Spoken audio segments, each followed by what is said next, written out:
Good morning. Before I actually start the prayer, I want to just talk about mycelium.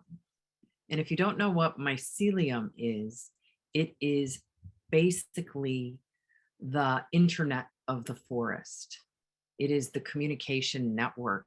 It's a fungal network. And I just want to read a little bit about it. Plants talk to each other using the internet of fungus. Hidden under your feet when walking through the forest is an information superhighway that allows plants to communicate and help each other out. And it's made of fungi.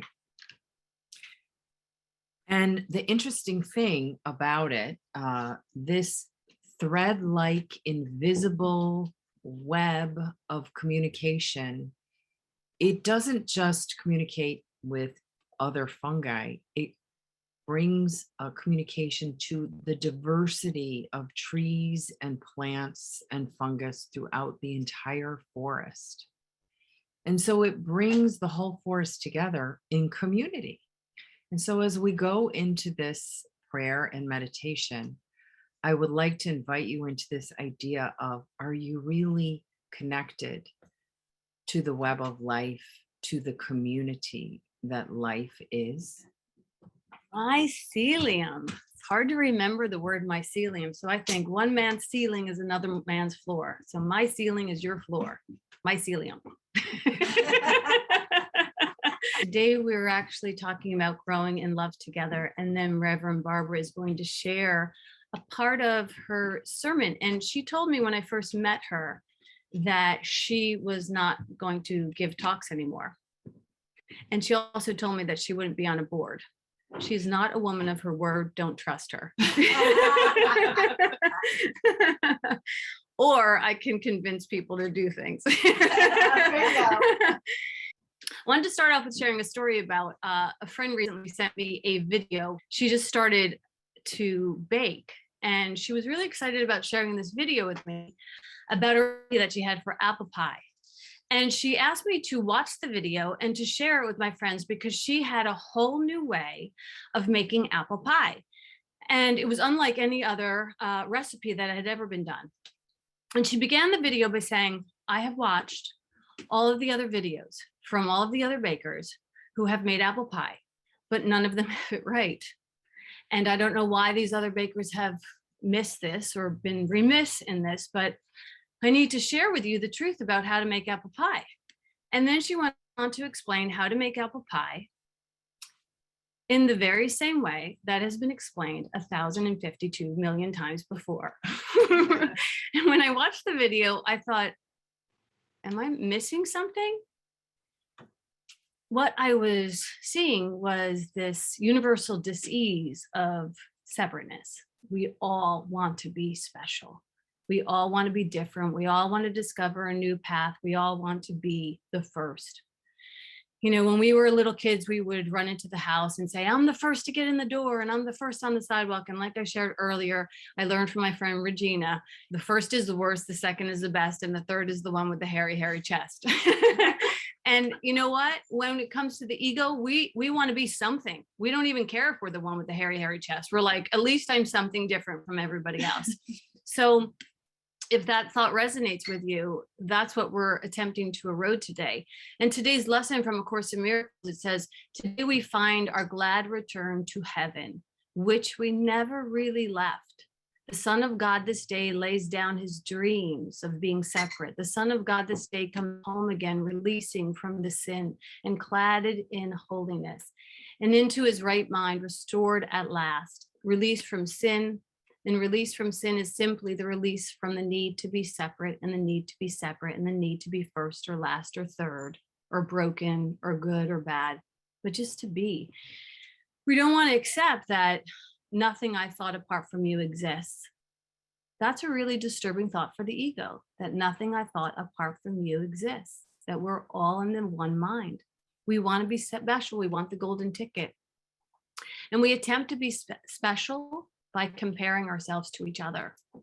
And this striving for something special only actually leads to isolation And what's most special is never found in comparison to each other. What's most special about ourselves is not our differences. What's most special about ourselves is how audaciously the same we are. That's what's special. And here's the best kept secret. There is nothing more special than belonging to each other, like the roots of that tree. When I first started 12 Step, my sponsor recognized in me this wanting to be special, to be the villain, the victim, or the hero. And she said to me, when you go into those meetings, look for common ground, look for the similarities. And she was wise to direct me in doing that, because when I went into the meetings, I was like, this was the 80s. And I was like, they're all old men with red noses. I have nothing in common with them. I was 18, you know what I mean? And so I had to fight to find the similarities. That slogan was passed on to my sponsor. She passed it on to me, but this isn't something that she made up. You know, it was passed on from her sponsor, who passed it on from her sponsor. And why? Because we're so prone to being the lone wolf, to saying, I'm different. You don't understand. These rules don't work for me. I'm the exception. But you see, there's a yin in every yang, you know, and that symbol shows us that there's a little dark in every light and a little light in every dark. And that when we fight for it, we can find our similarities and our common grounds if we're willing to fight for our commonalities. But instead, we fight for our differences and we wage these special wars. As we see today in the news, these special wars continue on forever and a day. And it's not going to end out there. It has to end in here. Accepting this idea that we are actually inseparable. We are actually like that yin and yang sign. Even though we seem to contradict each other, we actually complement each other. We, each of us, complement each other, like the day complements the night, but it's the same 24 hours that this day is held in. And the night doesn't need to fight with the dark. It just gives way to the night. And this day gives way to the light. So it just ebbs and flows. And we too could find some grace in that, you know, to figure out where we could soften our hard edges of this is black and this is white, and move into our, you know, mystery of the gray, and to see where we can meld and to see where we can find these common grounds, to allow ourselves to slip consciously into our shadows. So often we just fall unconsciously into our shadow side, but to slip consciously into our shadows, knowing that although these shadows, these clouds eclipse the sun, that you never really annihilate the truth about yourself. And yes, we will transform each other. And yes, we will be transformed by each other. But this is the way of nature. This is the way of form. The apple dies to the seed, and it brings forth the seed. And the seed gets pressed to the soil, into the darkness it goes, and it dies to the tree. And the tree springs up and it surrenders itself to the apples. And the apples are used to bake the same pies that everyone else is baking. Why? Because apple pie is good. Don't mess with it. It's a good thing. We don't need more recipes. So if I walk the world listening to the illusion of my specialness, I will never, ever, ever, ever find the one thing that will lead me back to heaven. And that one thing is that I belong to you, that we are united, connected, inseparable. When we seek our unity, we find our specialness. Trust me on this. When we seek to connect and collaborate, we find our brilliance and we find our blind spots. And the way that we find our brilliance and our blind spots is not through staring into the mirror, even as enticing as that is. Where we really find our brilliance and our blind spots is when we step into community. And that is, in fact, the only way that we can find those brilliance and those blind spots. The truth is that we help each other to see past what we can see on our own. And we belong to each other. So we get to help each other to see past it, to see past all of the shadows. So this past weekend, I had the pleasure of sharing a retreat with this diverse and beautiful group of women who came together to connect and find sisterhood and sacredness. And what they also came to find was something very, very special, not from comparison though. The specialness comes from looking across a circle of women to another woman who's finding her voice, or another person who's finding their voice, or they're speaking their deeper truth, or their deeper fear, or their deepest feelings, the ones that are not always usually tread, you know, the things that are too tender for public consumption, that need to be held in a sacred container. And the beauty of that is not just seeing how a brave soul shows up to tell their truth, but when we hear the truth and it rings in our hearts and a secret silent sigh springs from our hearts that says, me too. I feel that way too. And it's so brave to live in that transparency. We get a peek past the forest, past the trees, all the way to that deep sacred root system that Beth was talking about, that lives on the unseen side of things, that connects us to the truth. And as we're reminded that we are connected to these roots, we are able to grow into deeper love together. And although on the unseen side of things, we appear to be separate and special, we begin to recognize that we do belong to each other like those trees, exactly like those trees. We are one and we are home to each other. There was a moment when we all pulled cards, or actually cards were delivered to the yoga mats and they laid up on the yoga mats. And as each woman turned over the cards, you could see like their eyes light up, and it seemed like the divine herself had handwritten a special message for each of these women. And of course, the divine had written a special message for each of these women. But what we also came to find was that the message was for all of us. We all want to connect. We all want to connect to the tender side of ourselves. We want to be handled with care. We want to connect with our mothers. This is a universal longing. I mean, even if you've fallen asleep to this, we all want this desire to know a deeper experience with our moms. We want to connect with our children, even if they're grown up and far away, especially if they're grown up and far away. We want to know that there's a connection there. Our roots are reaching for that. We want to connect in our marriages and in our significant relationships. We actually literally crave connection, even as we also long to be liberated. Isn't that the funny thing about being human? We want to connect with ourselves and our integrity. We want to know I have not abandoned myself. I know that I am in integrity with myself. We want to connect with our homes. You know, we want to have that safe place to fall at the end of the day that makes us feel safe. We want to connect with our bodies, with our health. We want to feel loved. We want to be loved. We want to love. That's who we are. Whether we're Black or white or male or female or big or small, we all really want the same thing. And to become aware of this sweet recognition allows us to be at home with each other, to recognize, to remember, we're not strangers here. That's really our greatest fear. I once asked this director what was the most important thing he needed to be a director. And I thought that he was going to come up with a whole list of interesting facts, but he said, the most important thing to be a director is to make sure that my actors feel safe. I remember being a little kid when we would run the neighborhood and play the game, especially the game of tag, and we would run around and run around and run around until we got exhausted. And there was always this tree stump or this front stoop or this tree, and we'd get to the tree and we'd slap it and we'd say, safe, I'm safe. And then a rule was written that this was a place where we could fall and we could rest and that we were safe there. We couldn't be tagged. If you've been running around your life, if you feel tired, if you need safety, if you need a resting place, I hope that you find it in community, in this community or some community.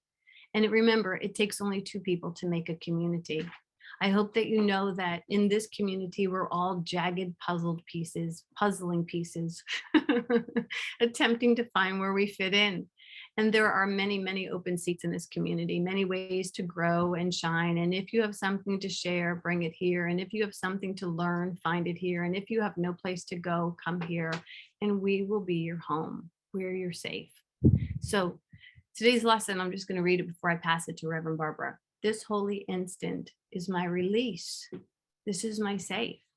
It says, Father, it is today that I'm free because my will is yours. I thought to make another will. Yet nothing that I thought apart from you exists. And I am free because I was mistaken and did not affect my own reality at all by my illusion. Now I give them up and lay them down before the feet of truth to be removed forever from my mind. This is a holy instant of release, Father. I know my will is one with yours. And so today we gladly return to heaven, which we never left. The Son of God this day lays down his dreams of specialness and sin. The Son of God this day comes home, released from sin and clad in holiness, with his right mind restored to him at last. We're growing together in love. Apple pie for everyone. That's the word. Hi, guys. Good to see you. Good to be seen. I want you to know this woman here, Maureen, is my spiritual leader. I learn from her, and she provides me with this wonderful spiritual community of all of you. So I am a huge Maureen Muldoon fan, and she convinced me to do some sharing with you today. And so here I am. I've got a question for you. Why spiritual community?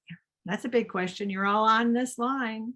And we know that most people today do not participate in a spiritual community. Here's my story. Two things were missing when I grew up, and they were both invisible, but they were also both essential. The first thing we lacked was community.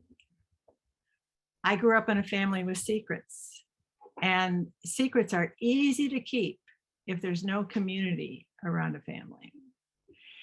We lived on a farm outside of Cleveland. Columbia Station was 5 square miles. At the intersection of 2 roads, there was a school, 2 churches, and a town hall. A town hall that my grandfather used to teach farmers how to rotate crops because he was the county agent. And scattered elsewhere, there was a library, a VFW, a couple gas stations, a cemetery. All the homes were islands because each home had to be on at least an acre of land so that there could be a septic tank. And people had to drive to go anywhere. There were no businesses. And the people who were not farmers had to drive into someplace else to go to work. You never ran into anybody when you were running an errand. You never met with anybody you knew accidentally. This is because while Columbia Station was rural, there were small communities on all sides of Columbia Station. We drove 20 miles north to go to the grocery store, to shop, to go to the doctor. We drove 20 miles east to bowl. We drove 20 miles south to the bank. And we drove 20 miles west to go to the county seat or the hardware store. My parents had grown up in this community, and my paternal grandparents had grown up in this community. So what I lacked was community. My father was always concerned I was going to marry what he called the dry cleaner's son. You could tell how much he liked this man or this boy. Because my father had married his high school sweetheart and it had not worked out. But he was afraid that because I had a boyfriend, I was going to get married and stay there. And I can tell you, I kept reassuring my father, I am not staying here. There was no question in my mind, high school graduation and getting out of town were simultaneously going to happen. The second thing we lacked was spiritual resources. And this I was not aware of. My family attended a Methodist church. And the reason I always assumed that we attended Methodist church was because other people attended the Methodist church, although some people attended the Baptist church. But the one thing I did find was after church, there were things that were a bit social. I don't remember anyone in my childhood ever talking about a spiritual experience or a spiritual principle of any sort. We just went to church. And once I left for college, I proudly avoided church for 18 years. My reasons included church was not helpful. It caused wars. It was used by the powerful to rule over the powerless. It lacked female leaders, and it focused not on life now, but on life later. So my mind was made up, church was going to be of zero help to me in the future. And at that time, I set out how to create a life that was different than my mother's or my aunt's or my grandmother's. And I had a little clue on how I was going to do that. I had read Betty Friedan's book, The Feminine Mystique.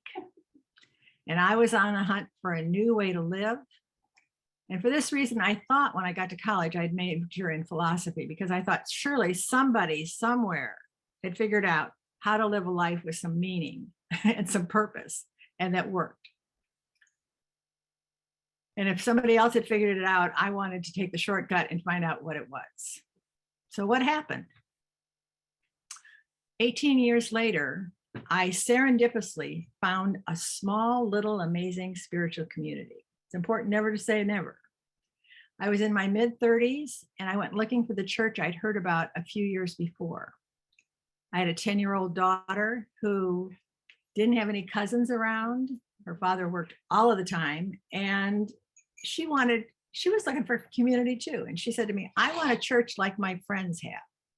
My little heart opened up, because her father was in the guard and always working guard weekends and whatever. And I said, okay, we'll go looking for this little church. And it took me a while. My father-in-law had told me that there was a church for people who believe like me.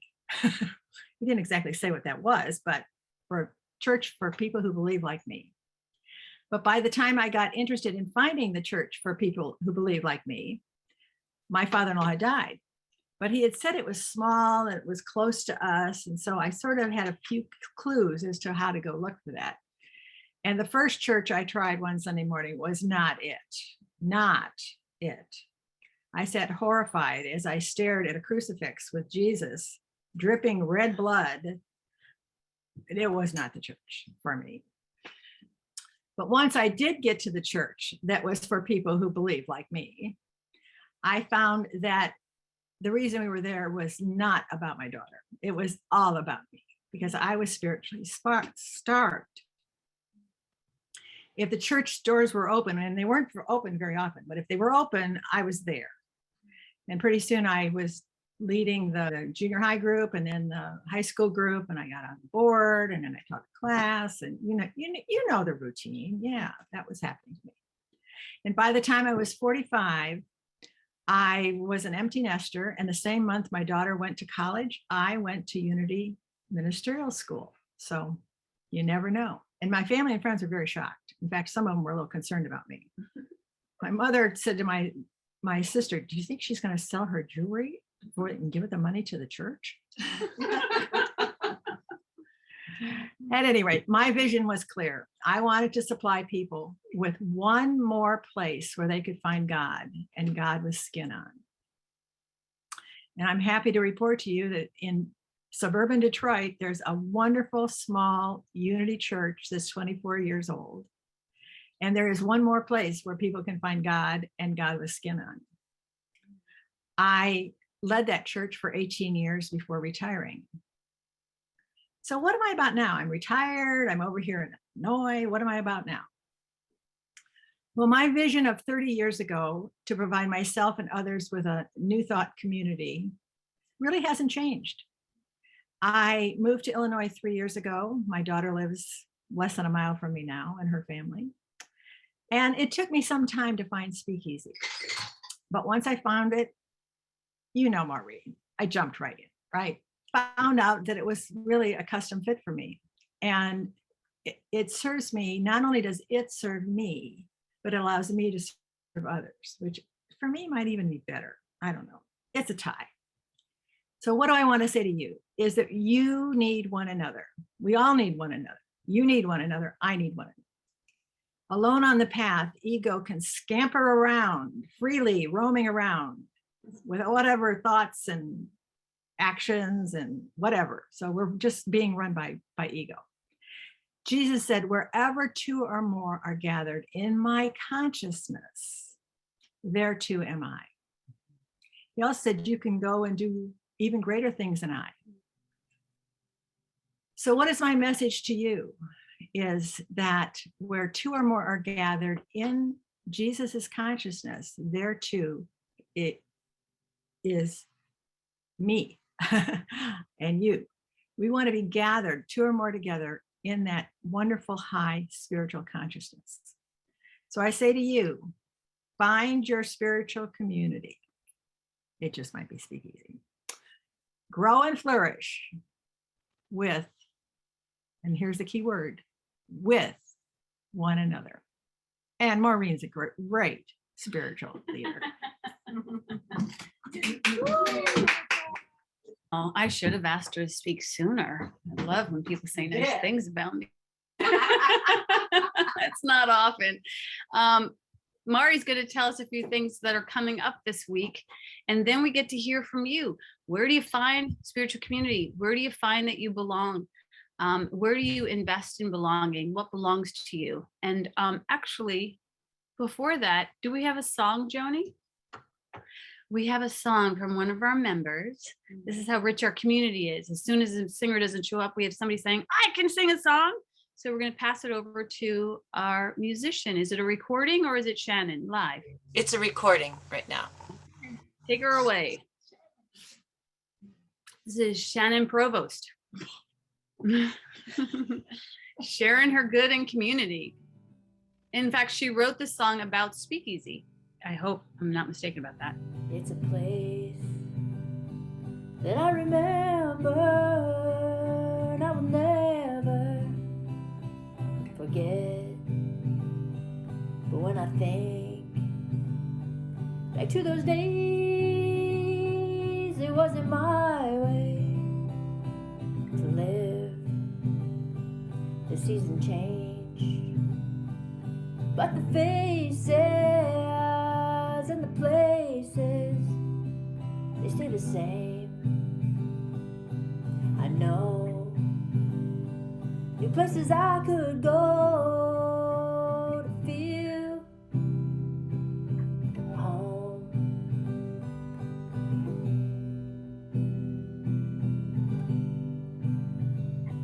I changed the pace of my mindset, and I let go of regret. 'Cause when I tried to stay in touch, it just hurt me too much. The seasons changed, and the faces and the places are not the same. I know new places that I go and I feel home.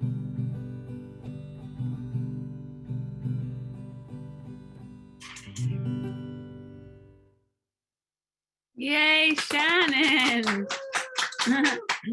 Shannon, are you free to chat up your song and tell us what it was about? Yeah, I can't turn my camera on. Okay. Yeah, it's just the whole concept of home and searching for it. And I feel like I've found it within myself, my source, this community, speakeasy. Everything that you talked about today is, resonated and is very fitting. So yeah, just home. Aren't you glad that you sat down and wrote that song? And so we could have music today. Little did you know that you would be being the musical guest today. Yeah, absolutely. This is great. Thanks for wanting to hear the song and just everybody. Keep writing, keep sharing your music, because, this is what I used to say to my son, Ryan, when he was playing the ukulele. I'd say, if you're going to play the ukulele and a couple songs, you got to bring that ukulele with you wherever you go, because you never know when someone's going to need a song and you won't want to miss the opportunity. So good for you, Shannon. Good for you. Congratulations on that. I'm going to pass this to Mari. Good morning. Yes, good morning to all. I want to thank everybody who shares their financial gifts with our community on a weekly basis. We are a non-for-profit organization, and your financial gifts allow us and help us to continue offering free events throughout the week. And then if you look on the chat, you will see a link for that donation. And just go within yourself and see what resonates with you. that will, whatever feels right, go within and see where God guides you to share your gifts. For this week, we do have a couple of events, special events going on. We have a full calendar throughout the week to support you spiritually. If you go to speakeasyspiritualcommunity.com, the information is also on the chat. You will see the full calendar. However, today at 1 p.m. Central Time, we do have community visioning. Tomorrow at 5:30 Central, we have the Moon Gathering. On Tuesday, we have the Power of 8. We also have at 7 p.m., we have Death Cafe, along with 2 A Course in Miracles classes, one on Tuesday, one on Wednesday, 12 Steps on Wednesday. And next Saturday, it's going to be the Mary Magdalena Meditation Circle, and that is at 1 p.m. Central. All of those events are posted on the calendar. So just go to our website, check it out, and see what is going to really fill your well throughout this week, just to continue that spiritual growth. And we're here to support you. Have a great day. And I pass it back to Maureen. Maureen. I'm here. Hi there. Well, we would love to hear from you. What is up about community? Here's one thing I wanted to share about community that I think is awesome is Jeannie Laporte and I were talking this past week about, we have a 12-step to miracles group here, and Emily, who's on from Los Angeles, and Jeannie are going to create another meeting, so it's more available for their time zone. And the great thing about this ability to be a virtual community is that we can have as many meetings as we have need for. And that is an incredible, beautiful thing. So we don't just get to show up to community to suck the goodness out of it, but we get to bring something to it. And as Barbara said, like, you think that you just want to get something from community, but there's something so orgasmic, and yes, I will use the word orgasmic, about extending your good out into the world and having it be received in love. So who wants to share? Okay, Emily. Hi, I just thank you so much. That was so beautiful, Barbara and Maureen. I have to, God, I'm looking at my own video. I don't want to see it. In any event, yeah, Jeannie, this was so, Maureen, it was so amazing. On Monday, or whenever Jeannie and I connected, that day when I read that lesson, I knew the lesson said to expect that it's coming. And I knew it was coming. I knew something was coming. And then Jeannie reached out to me about saying a prayer. I couldn't believe it. And I was so grateful to connect with her, because I think it's a little bit challenging. You know, I have a small family, and, you know, I think it's just, it'll stop by me connecting with someone to do a little bit more locally, but also to be able to provide it virtually in different time zones. I'm just so grateful, because the more I can get connected here, the more that maybe Jeannie and I get connected here, and maybe we can get more people like in person and virtual. I don't know. I just thought I did want to share. That was very profound to have read that lesson. I think it was on Monday or whenever Jeannie and I connected. And in the lesson, it said that like God was coming to me. Maybe it was 2 weeks ago. I don't even know. It was so profound though. I do have to just say that was beautiful. So thank you for mentioning that, and thank you for your work. Yeah. And you know, it only takes two people together, and you can see the face of God, you know, and, you know, so, I mean, that's it. I remember when I started Miracles Live 365, sometimes it was just me and Carol Mace from Chicago. And this is what I would do, which I actually do admit this quite often, but there was like, you know, 10 or 20 people signed up, and it was like year 2 or whatever. And I would see on the phone that was just me and Carol Mace, and I'd say, Carol, do you want to share anything? And she would share whatever she wanted to share. And then I would say, because I'm insane, does anybody else want to share? No that. Maybe I was holding space for you. My ears were longing to hear more than my own voice. So thank you for answering back my long held question. Is there anyone else that wants to share?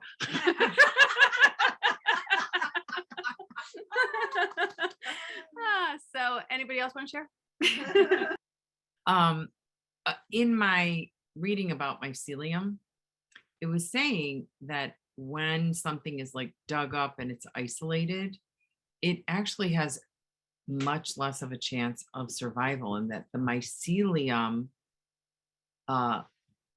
touch upon the roots of every plant and actually infers upon it greater immunity to any of the stressors in the forest.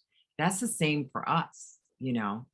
When we are in a supportive community and we are connected through that web of life, we actually have greater immunity to the stressors of life. We have a greater ability to be more resilient. And, this idea of coming together like this, it's not like, oh, it's kind of nice. Like, it literally creates a greater strength within our whole system to be resilient and to grow and to be in life in a much more profound and powerful way. So that's my share. Thanks. Beth Gordon and I, speaking of fungi, and we love fun guys, by the way. We have a lot of fun girls, but we're always up for the fun guy. We found a 16-pound mother 18 hen, and a half pounds. Hen of the woods mushroom that we ate last year. Yeah. We did not know what we were doing, but we looked it up. We made sure it was edible. Mm-hmm. It was bigger huge. Than a baby. It was huge. And we fed ourselves, we fed our family, and we fed the freaking neighborhood. Yeah. Tastes like for a long time. Tastes like chicken. Mm-hmm. And it lasts a long time. It was a crazy adventure, but that fungus was really fun. It was ridiculously fun.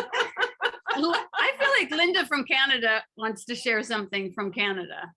How'd it go this morning, Linda? Oh, awesome. So, some people know this, but some people don't. I was led to this beautiful community last December when I heard Maureen speak at the Teachers of God Foundation. And I've studied the Course in Miracles for a while, but I needed a boot. I needed a boot camp. Well, what the frick? I got a boot camp. Signed up with this lady for Miracles 365. Thought I'd just sit in the background. Well, my God, not only have I found my voice, I don't know what to say. I'm just spiraling. She's teaching. That's what she has to say. She's teaching the Course in Miracles, which is an audacious gift that she's giving to the community. And not only is she a teacher of God, instead of sitting on the fringes of teacher of God, she is a teacher of God, as we are all teachers of God. She's also a spiritual practitioner. So home is where the heart is. And Speakeasy here in Toronto is my new home, even though I'm not with my maiden voyagers this weekend. This is okay, because next year, Lucy, Amy, Mary, and a whole other tribe will be coming to the retreat. That is my intention.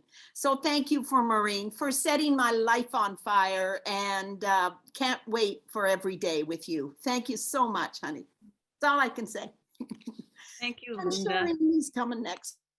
Amy's coming to share, and then Carly. Go ahead, Amy. Hi, Beth. Thank you so much for bringing up mycelium. I'm very familiar with it, being a gardener, and I actually had just shared yesterday with Linda that mycelium covers the entire earth, this mushroom, mycelium. And what it brought to my mind today was the fact that just like the mycelium covers the entire earth and sends messages from one plant to another, so do we send our message out by the energy that we are giving off. And this energy affects everything, including the entire plant world, and including all the equipment, machinery, and electronics that we come in contact with. And if it can affect the plants and the computers and the toasters, imagine how the energy that we are giving off at all times affects the other living souls in our surroundings. So thank you so much for bringing up that. Thank you, Amy. And it's so wonderful to have people in our community who know the math behind the miracle. Thank you. I was absent that day. And how about for you, Louise? Unmute. Hang on. Okay, I finally unmuted myself. Sorry. My friends would like to mute me a lot on occasion. So anyway, I just wanted to say that, yeah, community to me is everything, because once I lost my husband, and by lost, I mean he passed away. I needed my friends even more than before. And I have a phenomenal women's group that meets, and we set intentions every week. I've been with them for years. And I just found Speakeasy via a friend with whom I'm studying ACIM. And occasionally, well, let me tell you, ACIM occasionally I need help. Because a lot of times I'm like, what, illusion? What? What are you talking about? Everything's, well, no, it's not all an illusion. Shut up. I can't hear it. So anyway, I just, I needed more. And when she sent me Speakeasy, I just felt like a real chill atmosphere. Maureen drops the F-bomb almost as much as I do. Well, girlfriend, you do. I'm sorry, you do. I love the music. I don't know. I just really like the whole ambiance of this group, because it's just people just honestly sharing, and I dig it. So thank you. Thank you for being here. Thank you, Louise. God bless you. Nothing real ever dies. We know your husband's always with you, and I'm glad that you have a tribe. It's so important. So stay connected. And then Carly, and then Megan Latcherman. So go ahead, Carly. Oh, thank you so much. And thank you for the mycelium, just to be, walking the earth connected. But I had the experience yesterday, which is why I love community, of really being held in grace in a sweet, sweet cacao ceremony yesterday. Just feeling the sweet, feminine, divine in all of us. And within the hour, as I was driving on the freeway, a wildfire had broken out, a huge wildfire. And all of the homes in the neighborhood around Park City, where I am, were asked to be evacuated. So just great Thanksgiving this morning. We are held in grace. And I think these communities are the place where we can come, where we want to celebrate Thanksgiving to whatever benevolent force spared all those homes, to drive home in the afternoon and just see all those homes intact. The brush was all burnt around, and just those dedicated fire workers. I mean, everyone who had gathered to put it out. So community to me is the sharing of the sacred, and then the sharing of just deep Thanksgiving this morning, that every home is safe. Thank you so much, Carly. And it's so incredible to see Speakeasy's Mycelium reaching to Ireland and attracting an incredible teacher like Mia Sarah, who gave that cacao ceremony yesterday. And I invite you all to look at the calendar. Don't miss out on these sweet events. They're so powerful and transformative. And one other thing before I pass it to Megan. My brother was a fireman, speaking of fires, and, the guy who runs in when everyone's running out, and he was called to 9/11, and he's a bit crazy. I don't know where he gets it from, but he told me that he took his crew to the docks, and they were taking barges over to ground zero, and he pushed his way to the front, and he said, "Captain, you got to take my team next." And he said, "Why?" And he said, "Because we're the best." Not a humble bone in his body. So he goes over, and they have him digging through the rubble of 9/11. And he says there's this protocol that happens on the ground that nobody knows about. It looks like complete chaos, but he says there's these beautiful rituals, and one of them is that whenever we came in contact with a belt buckle or a metal piece of police regalia or anything that we could identify as a piece of equipment that was related to the firemen or the police department, we would stop work and we would attempt to identify where it came from and which troop it came from. And those people who were there working would carry that out as a ceremony. And they were saying, like, we want to carry out our own. And I just thought that was such a beautiful thing, you know, like there was, even though it looks like chaos to us, like even in the chaos, there's a part of us that knows we belong to each other. And there's something so sacred about that. And so we don't want to get there by fire. We want to get there, you know, by mycelium. Amen. Hallelujah. I'll pass it to you, Megan.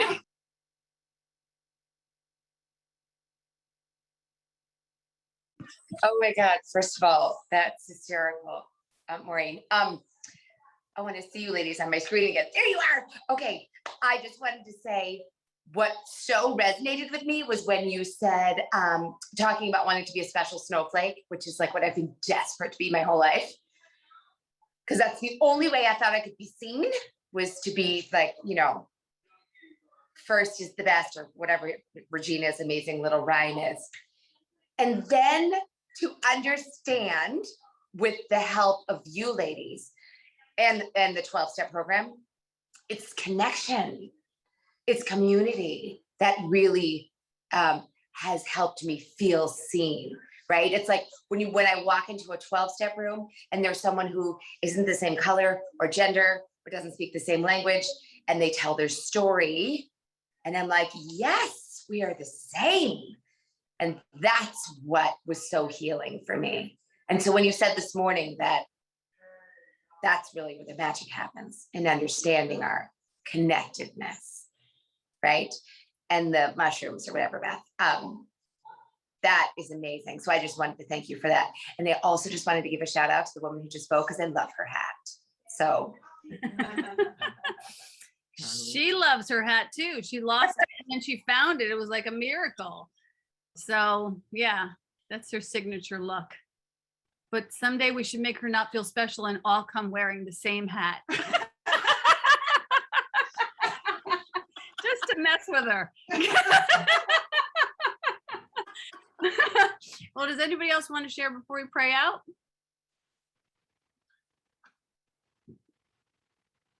Okay. This is Joni. Either I would suggest that if Maureen, if you could lead us in a chant, maybe. Okay. Okay, I will lead us in a chant. Okay. You're of no help right now. She did a chant yesterday that came to her. You want to chant it? I am the mother. Yes, chant that one after mine. The mother maker. I am the Shakti, the earthquaker. I am the mother maker. I am the Shakti, the earthquaker. I am the church, this is my steeple. Love is the way I create my people. I am the mother maker. I am the Shakti, the earthquaker. This is my altar, my holy vortex. This is my vortex, my holy altar. No time for regret.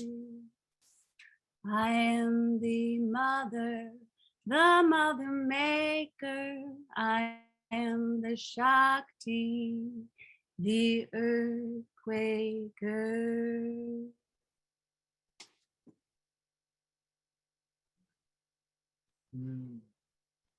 You gonna do your chant? I can't. want Yeah. to. Beth's got something really good. So this was part of the retreat yesterday, and it's a healing chant. It's in Sanskrit. And this idea of really connecting to all of life, that's what healing is. It's being removed from a state of separation, the lie of separation, and reconnecting to love, to life. And this chant is called the Mahambrichon Jaya mantra. And you may have heard it if you've ever been in yoga circles or chanting. And it is a very powerful healing chant to heal you of anything that you're experiencing any suffering or separation from. So I'm just going to begin. And if you know it, feel free to chant along with me. And it goes like this, and I'll do it 3 times.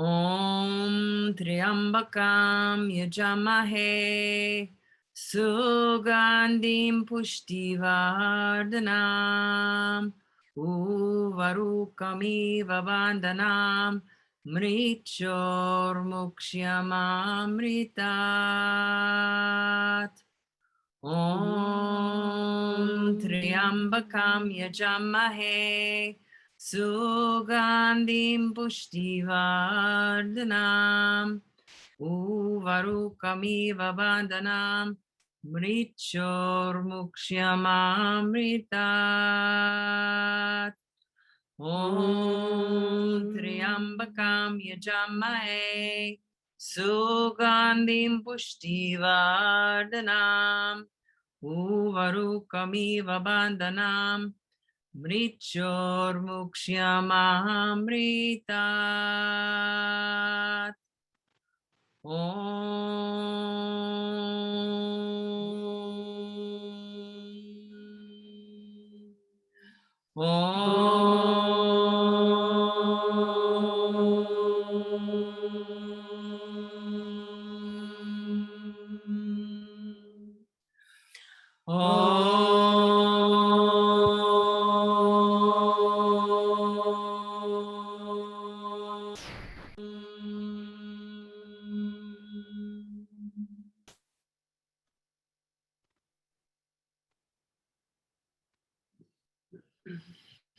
Well, who says we don't have a singer today? Thank you, beautiful, beloved people. Thank you so much for being a part of our community. We love you. We're here for you. Stay connected. God bless. Have the best day ever. Have the best day ever, Alma. Just got better. Bye. That's what I church. Love this stuff.